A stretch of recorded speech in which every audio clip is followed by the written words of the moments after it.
several productions completed since the last round of van mods. Truck's been sitting for 6 days. Been ignoring it.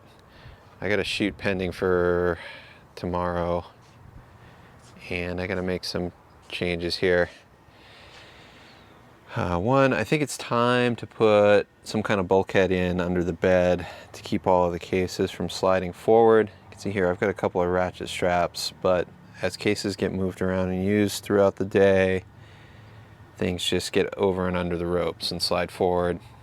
It's kind of a mess. So I think I'm going to go back about the width of the porta potty here, which is the same as my fridge, and just put a plywood, maybe 3/4 inch or 1/2 inch wall in, which I think is going to work out to be right in front of the wheel humps. So I'll use some L bracket to seat the ply right there, and then I've got these cross members overhead where I can put a second L bracket.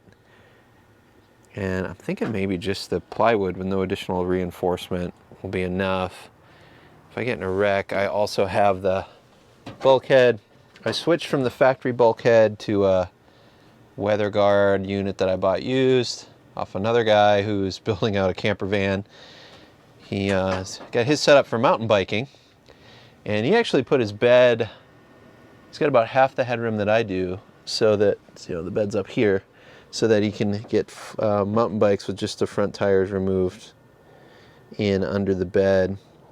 And that's got me thinking about maybe doing the same. If I raise my bed up several inches, I would be able to roll in my mag liner assembled in the back door.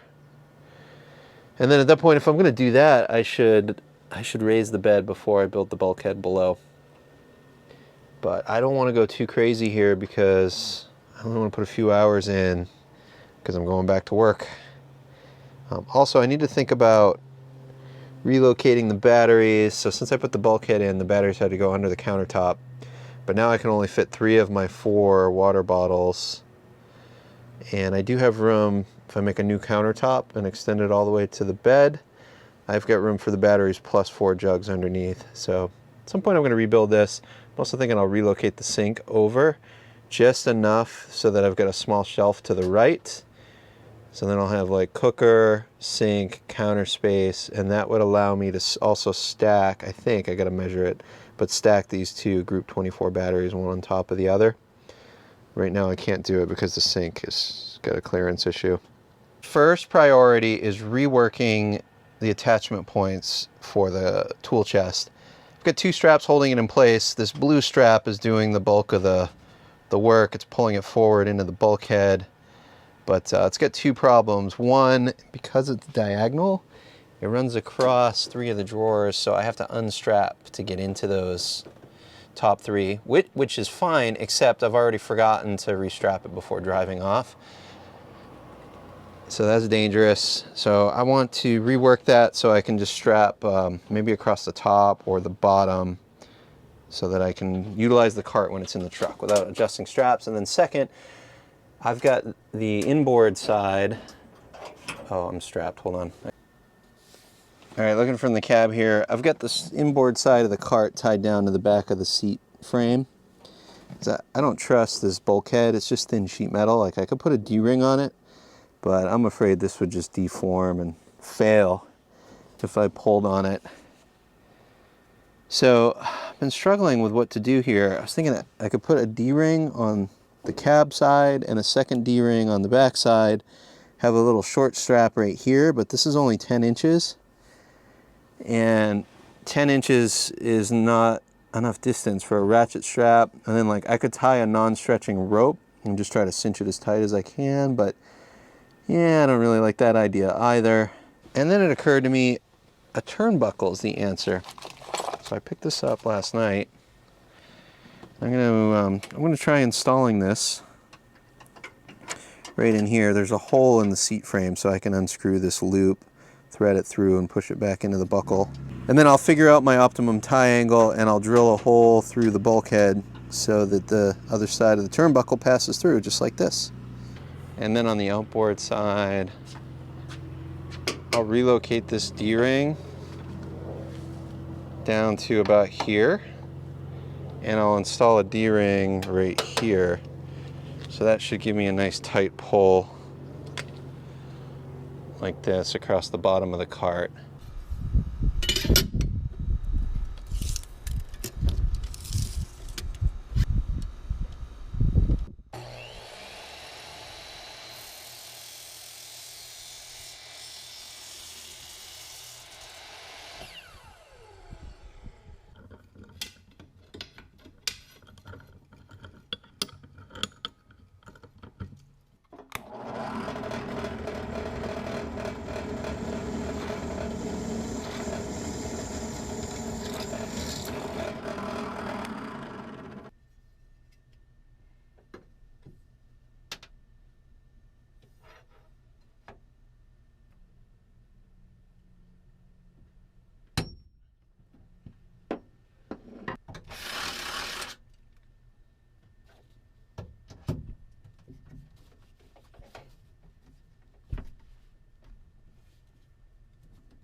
All right, I'm at a stopping point for the night. I got, in the morning I'll put through bolts in on the vertical L brackets.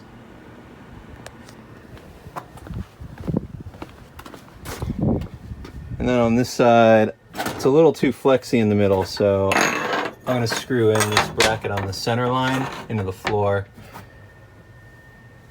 just to prevent the wood from flexing. But yeah. Improvement.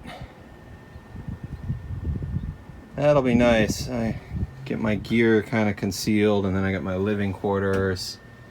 Eventually this will be all beautiful cabinets. And if I don't raise the bed where that seamless paper is, I think I'm going to put overhead cabinets up there on that side of the truck for all my personal items. All right, that's it for now. Thanks for watching.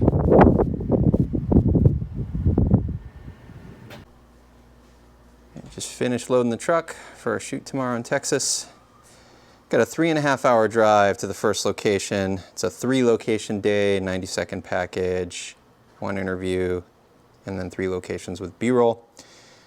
Normally I'd shoot this job type of project on my Amira 17-120, but it's still stuck in LA in service, waiting for him to get back to me. So we're gonna do FX9.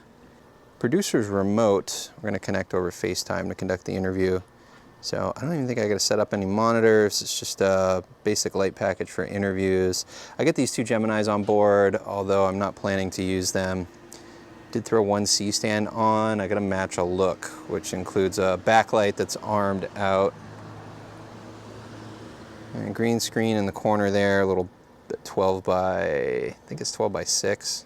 Just for a talking head, just in case there's nothing workable and we want to go green. They didn't ask for that. I just try to always carry it. So yeah, I think it's just going to be a tripod, light kit, FX9. Everything else is overkill. Pulled the slider out of the truck. I'm working on a way to hang all of the items for my homemade slider to the underside of my bed. Ordered some clips. I'll cover that in an upcoming video. I'm still figuring it out. I'm also debating raising the bed up a little bit more so that I would have room to roll an assembled camera cart in the back door.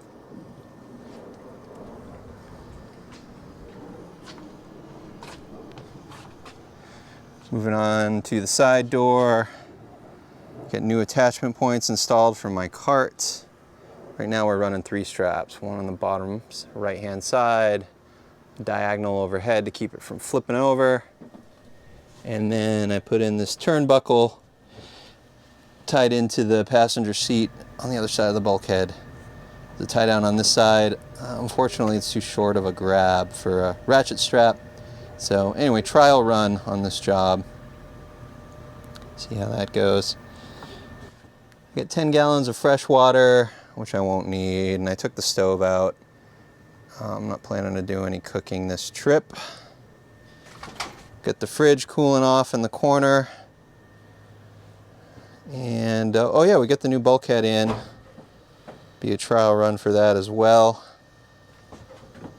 I don't need the seamless paper, but I don't really have a place to store it in the garage because it's a 8-foot ceiling.